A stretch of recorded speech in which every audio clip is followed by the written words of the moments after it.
Hello, আসসালামু আলাইকুম everyone. আজকের দিনটা আমার জন্য অনেক বেশি স্পেশাল একটু পরেই বলছি। আর আমি সেদিন সকাল 8টা বাজে ঘুম থেকে উঠেছিলাম এন্ড স্কিন কেয়ার করে সুন্দর একটি ড্রেস পরে আমি রেডি হয়ে গিয়েছি। স্পেশাল ডে হচ্ছে এই জন্য কারণ আজকে হচ্ছে আমার ভিসা এসেছে এন্ড আমি ভিসার কাগজগুলো আজকে এম্বাসিতে জমা দিতে যাচ্ছিলাম। আর আমার ভিডিওগুলো যারা রেগুলারলি দেখে তারা হয়তোবা জানে যে আমি কোন দেশে যাচ্ছি। যারা জানেন না তাদেরকেও জানিয়ে দিই, আমি হচ্ছে জাপানে যাচ্ছি। আমার সাথে সেদিন আমার নানি শাশুড়ি গিয়েছিল। এম্বাসিতে ঢোকার সময় হচ্ছে এই রাস্তাটি পড়ে আর অনেক সুন্দর ছিল।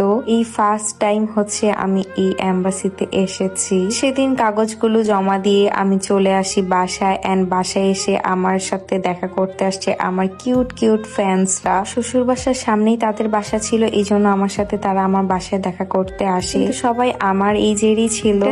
ভিসা জমা দিয়ে আসার এক সপ্তাহ পর আজকে আমি অনেক বেশি খুশি, কারণ আজকে আমি হচ্ছে আমার পাসপোর্ট হচ্ছে নিতে যাব এম্বাসিতে। আজকের আমার এই লুকটা আমার দেখে মনে হচ্ছে আমি হচ্ছে ভার্সিটিতে ক্লাস করতে যাচ্ছি। যাই হোক, ভার্সিটিতে তো আমার আর পড়াই হলো না।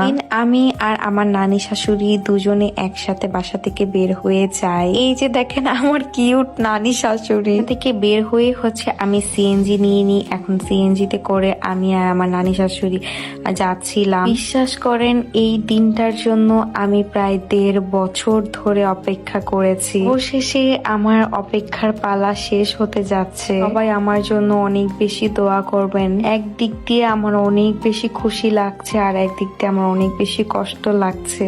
মাত্র কয়েকটা দিন আমার এই দেশ ছেড়ে আমাকে তারপর চলে যেতে হবে। যাই হোক, এখন এগুলো বলতে গেলে আমি অনেক বেশি ইমোশনাল হয়ে যাব। গেট খুলবে হচ্ছে 2টা বাজে আর আমি গিয়েছিলাম 12টা বাজে। সেদিন ছিল বৃহস্পতিবার। আমি চাচ্ছিলাম না কোনোভাবেই আমার লেট হয়ে যায়, চাচ্ছিলাম না যেন আমার কোনো প্রবলেম হোক বা কোনো প্রবলেম আমি ফেস করি। অপোজিট সাইডেই হচ্ছে আমি বসেছিলাম। তারপর বসে থাকতে আমার অনেক বেশি বিরক্ত লাগছিল।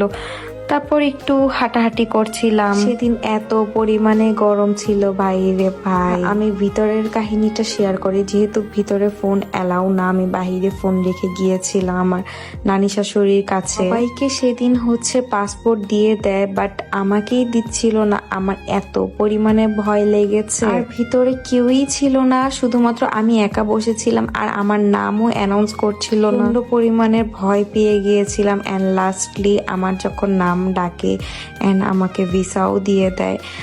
আলহামদুলিল্লাহ, অনেক বেশি খুশি লাগছিল তখন। তো আমার পাসপোর্ট নিয়ে আমি একটি স্ন্যাপ করে নিয়েছি। সেদিন রাস্তায় একটা সিএনজিও পাচ্ছিলাম না, অনেক কষ্টের পর একটা সিএনজি পেয়েছি আর এখন বিধ্বস্ত অবস্থায় আমি বাসায় যাচ্ছি। এই ব্লগটি এখানে শেষ করছি। সবাই ভালো থাকবেন, সুস্থ থাকবেন।